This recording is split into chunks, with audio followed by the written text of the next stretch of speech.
Please like and subscribe బ్రాహ్మణ సంక్షేమ వేదిక యూట్యూబ్ ఛానల్. నమస్కారం అండి, నా పేరు రమా విశాలాక్షి, రాజమండ్రి నుంచి మాట్లాడుతున్నాను. బ్రాహ్మణులు అన్నవారు బ్రహ్మజ్ఞానం కలిగినటువంటి వాళ్ళని, వేదాలు శాస్త్రాలు ఉపనిషత్తులు ధర్మ జ్ఞానం కలిగినటువంటి వాళ్ళని చెప్తారు.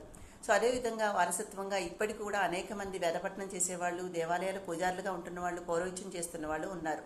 కానీ అనేక మంది వాళ్ళ యొక్క కులవృత్తిని వదిలిపెట్టేసి ఉద్యోగరీత్యా బయటికి వెళ్ళటం, ఉద్యోగాలు చేసుకోవడం చేస్తున్నారు.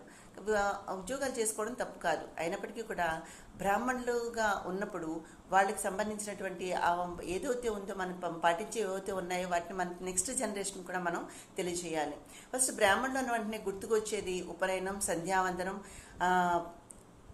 పూజలు, ఆచారాలు. సో మన పిల్లలకి సంధ్యావందనం అనేది కంపల్సరీ. ఉపనయనం జరిగిన తర్వాత సంధ్యావందనం, గాయత్రి జపం అనేది కంపల్సరీ నేర్పించాలి. అదే ఇప్పుడు ఈ రోజుల్లో ఏమైందంటే ఉపనయనం అనేది వివాహానికి ఒక ఎలిజిబిలిటీలా తయారైంది. వివాహానికి ముందు రోజు ఉపనయనం చేయిస్తున్నారు, తర్వాత వివాహం జరిగిపోతుంది. వాళ్ళకి మెడలో ఒక తాడులాగే ఉంది తప్ప దాని యొక్క విలువ తెలియనటువంటి పరిస్థితిలో ఉన్నారు.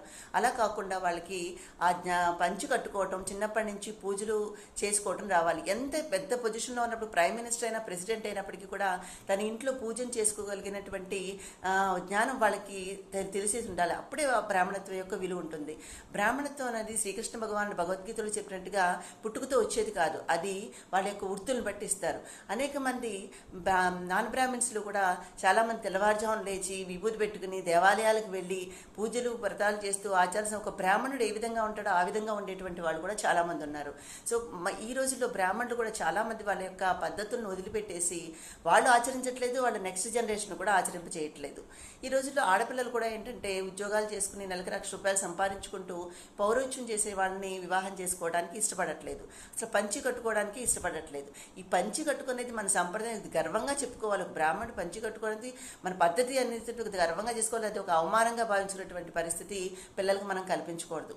అదేవిధంగా వేరే కులాల వాళ్ళతోటి వివాహం చేసుకోవడం అనేది ఈ ఉద్యోగపరంగా వేరే వచ్చి కులాంతర వివాహాలు చేసుకుంటున్నారు.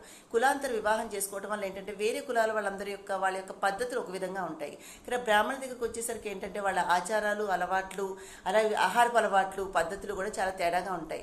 దీనివల్ల ఏంటంటే భవిష్యత్తులో అనేక సమస్యలు వస్తూ ఉంటాయి. అలా కాకుండా నేను ఇందాక చెప్పినట్టుగా ఏంటంటే పుట్టుకతో బ్రాహ్మణత్వం అనేది రాదు.